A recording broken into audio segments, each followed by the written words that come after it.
Halo teman-teman semua, selamat datang kembali di channel Tos Serba Kurnia bersama saya Rizky Kurniawan. Gimana kabar teman-teman semua hari ini? Gimana juga kabar warungnya? Semoga makin hari makin laris dan juga makin banyak keuntungannya. Amin. Di video kali ini saya mau bahas satu hal yang penting sekali, yang kalau teman-teman tidak memperhatikannya bisa jadi kita bisa mengalami kerugian yang cukup besar dan terus-menerus.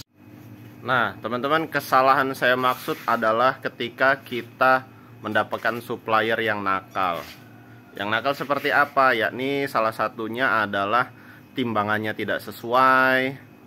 Bisa jadi barangnya ada yang kurang. Tapi yang mungkin, kalau kita bicara barang yang kurang, mungkin kita bisa langsung cek ya ketika pengiriman. Itu masih bisa kita minimalisir.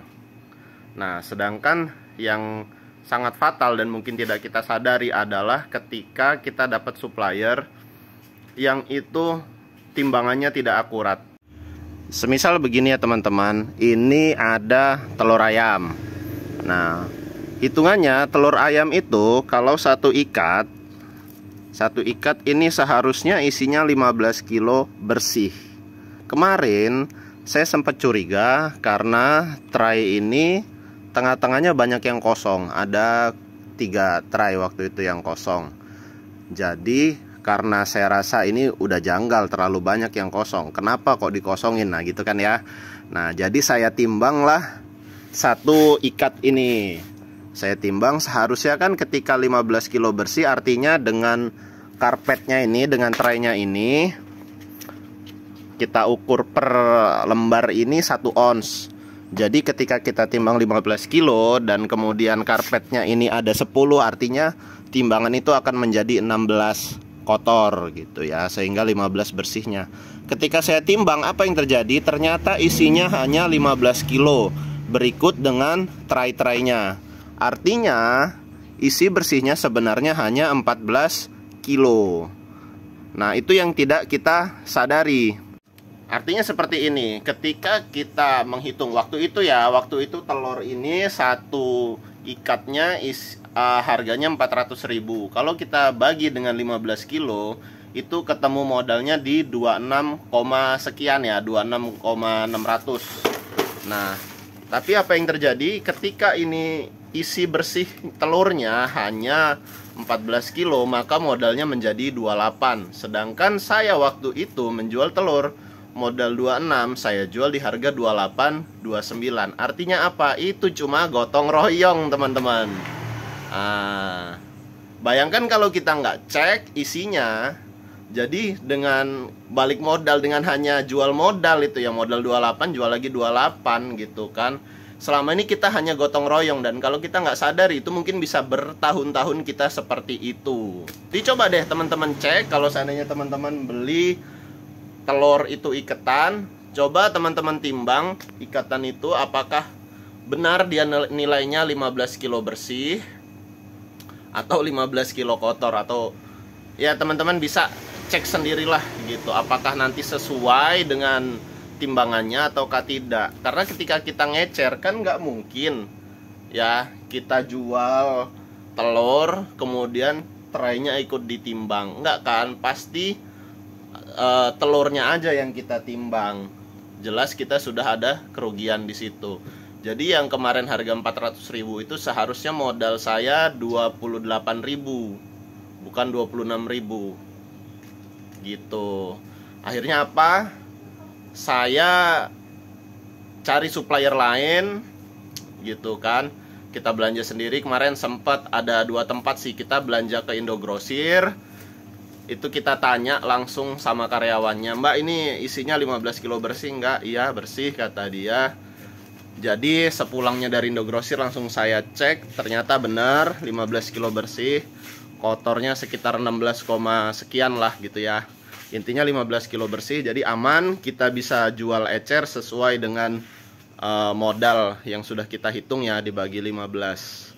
Jadi teman-teman harus hati-hati. Karena kadang-kadang yang kayak gitu, apalagi kita sudah modal percaya gitu ya sama supplier kita, karena sudah sering, udah taruh-taruh aja. Akibatnya apa? Kita yang rugi. pelanggan kita nggak rugi karena mereka belikan 1 kilo langsung ditimbang, 1 kilo ditimbang.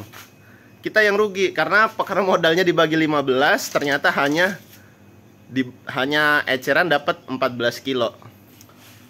Nah, kemudian contoh lain, beras. Sempat ada kejadian ketika waktu beras mahal, itu pedagang-pedagangnya nggak jujur, agen-agennya nggak jujur. Jadi beras itu sebenarnya nggak 10 kilo. Mereka bilang 10 kilo dijual dengan harga yang lebih murah dari pasaran 10 kilo. Padahal ternyata ketika dicek itu isinya nggak sampai 10 kilo gitu. Nah, jadi teman-teman juga harus cek tuh. Harus cek di tempat masing-masing apakah yang kita jual ini benar-benar isinya sesuai dengan yang kita sebutkan ataukah tidak gitu. Kebetulan ini ada barang baru datang, ada beras baru datang, sekalian sama-sama kita cek apakah nanti isinya sesuai atau enggak dengan yang kita jual ya. Oke, ini dia teman-teman, beras yang kita jual di sini. Kebetulan ini baru datang. Kita pakai 2 merek aja ya. Yang pertama ini merek Rojo Lele. Nah, ini isi 10 kilo. Nah, ini yang harus kita pertanggungjawabkan apakah benar dia 10 kilo atau enggak. Dan ini yang kedua, ini beras merek HR ya, produksi lokal nih, Sidomulyo Lampung. Ini merek sendiri nih. Ini yang versi low budget, ini yang versi agak menengah ke atasnya ya, harganya lebih mahal yang ini. Oke, kalau isinya sesuai, artinya kita nggak ada kesalahan dong ketika kita bilang beli yang berapa kilo, 10 kilo. Oh ya, ini yang 10 kilo. Tapi kalau ternyata isinya nggak sampai 10 kilo kan otomatis kita ada kesalahan dong di situ.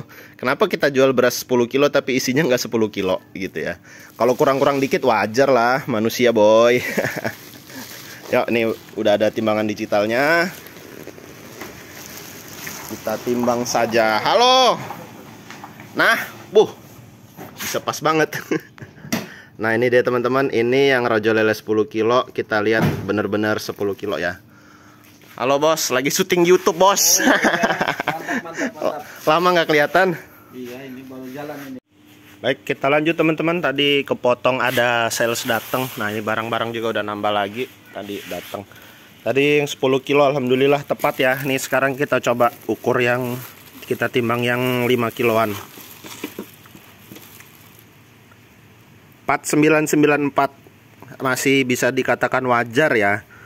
6 gram itu nilainya kecil banget, mungkin nggak nyampe sesendok ya, masih wajar lah. Kalau kurang-kurang sekian gram, insya Allah mudah-mudahan nggak apa-apa sih, karena nggak ada niat mengurangi artinya kalau kayak gitu ya teman-teman.